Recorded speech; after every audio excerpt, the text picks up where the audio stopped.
Sorry கண்மணி. ம், என்னாச்சுங்க? எதுக்கு தேவையில்லாம என்கிட்ட போய் சாரி எல்லாம் கேட்டுட்டு இருக்கீங்க? நீங்க எதுவும் பண்ணலையே. அதான் பிரச்சனையே.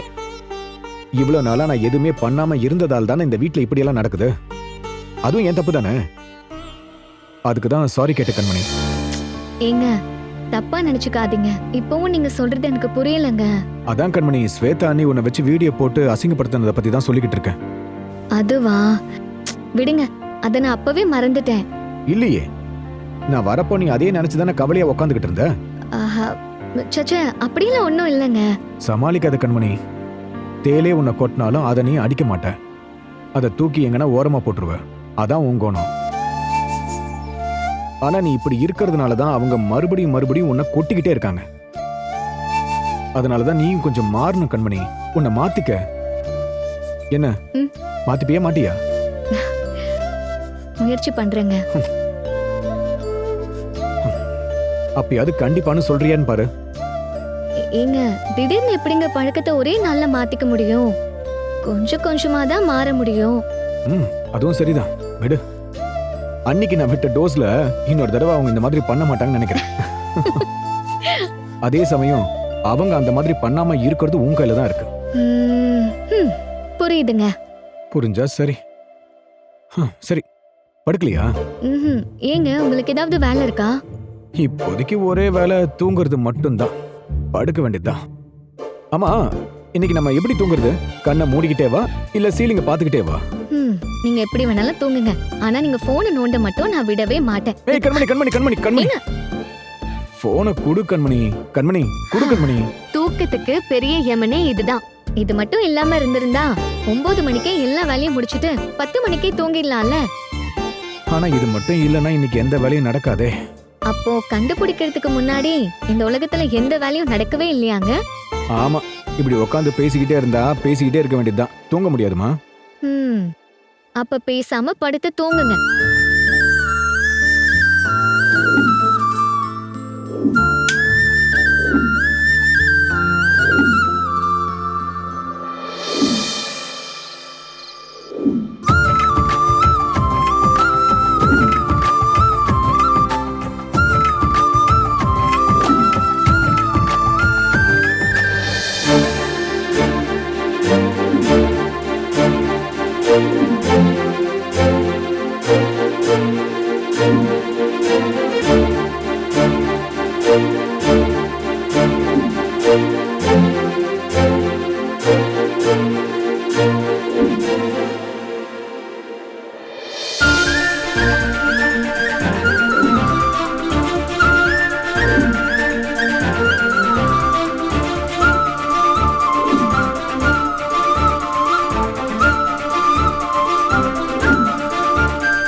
ஐயோ, எங்க இரு இரு கண்மணி, நான் கீழே விழுந்துட்டேன். லைட்ட போடுறேன் இரு.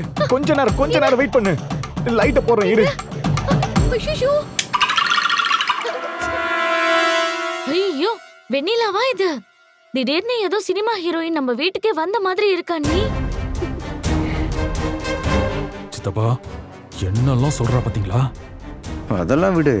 அதுக்கு இவ உலக அழகி ரேஞ்சுக்கு வெக்கப்படுறா பாத்தியா? செம்மையா இருக்க வெண்ணிலா இந்த ட்ரெஸ்ல. உன் அழகு அப்படியே வேற லெவல்ல தூக்கி காட்டுது. தேங்க்ஸ். ஏய் இந்தா, அவ பக்கத்துல நான் நிக்கிறேன், ஒரு போட்டோ எடு. உட்கார்ந்து நீங்களே எடுத்துக்கங்க. நில்லுங்க. சாரி. போஸ் மாத்துங்க. இது ஓகேவா? வேற கொடுங்க நீ. அட, விட்டா போட்டோவை பிரிண்ட் எடுத்து அவகிட்டே ஆட்டோகிராஃப் வாங்கிடுவாங்க போல இருக்கே. வாங்க. நல்லா எடுத்தியா? அண்ணி என்னையும் ஒரு போட்டோ எடுங்களேன். சரி போ. ஒழுங்கா நில்லு. வேற போஸ் கொடு. கொசு தொல்லை தாங்க முடியல. கொசு சூப்பரா மருந்து இருக்கு. எங்க அடிக்குது. காமிங்க. இங்க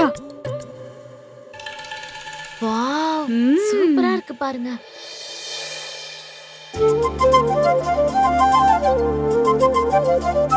ஹே வெண்ணிலா, ம். போச்சு பா, சின்ன நீ வர்றாங்கப்பா. இவ்வளவு புகழ்றதுக்காகவே பிறந்தவங்களாச்சே அவங்க. இப்ப அவங்க வேற ஆரம்பிச்சிருவாங்களேப்பா. செம்மையா இருக்குடி. உனக்கு இந்த Dress அழகா இருக்கு. எப்படி சொல்றதுன்னே தெரியல. இந்த கதை சொல்ல போறேன்னு ஆரம்பிப்பாங்கல்ல, ஒரு ஊர்ல ஒரு அழகான ராஜகுமாரி இருந்தாளா, உங்க ஊர்ல ஒரு தேவதை மாதிரி இளவரசி இருந்தாளான்னு அந்த ரேஞ்சுக்கு அசத்துறியே. ஏய் சும்மா கிண்டல் பண்ணாத. இதுக்கு என்ன அர்த்தம் தெரியுமாப்பா? இன்னும் நிறைய புகழணும் அதானே? எக்ஸாக்ட்லி. என்ன சும்மா சொல்றேனா? ஒரு நிமிஷம் இருடி. கண்மணி, ஏங்க ஏங்க, வெண்ணிலாவை பாத்தீங்களா? இவ்வளவு சூப்பரா இருக்கால. எந்த Dress போட்டாலும் அவ அழகுதான்ல. அழகுலயும் ட்ரெஸ்லயும் கெட்டப்லயும் ஹேர் ஸ்டைல்லயும் ரொம்ப அழகா இருக்காலங்க. சொல்லுங்க.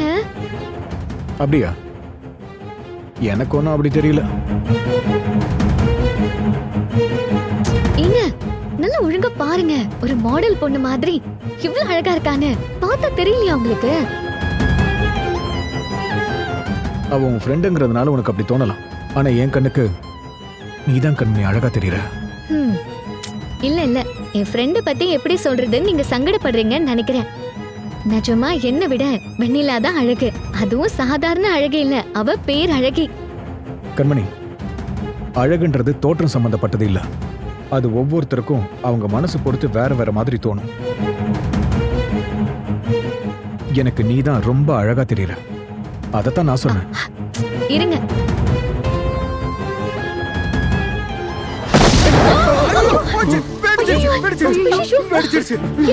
சீக்கிரம் வாடி, என்னாச்சு போய் பாராடே.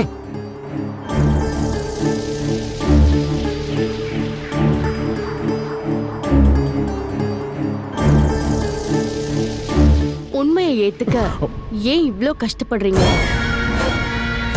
கண்மணிக்கே நல்லா தெரியுது, அவளை விட நான் தான் அழகு, எல்லா விதத்திலையும் நான் தான் பெஸ்ட்னு.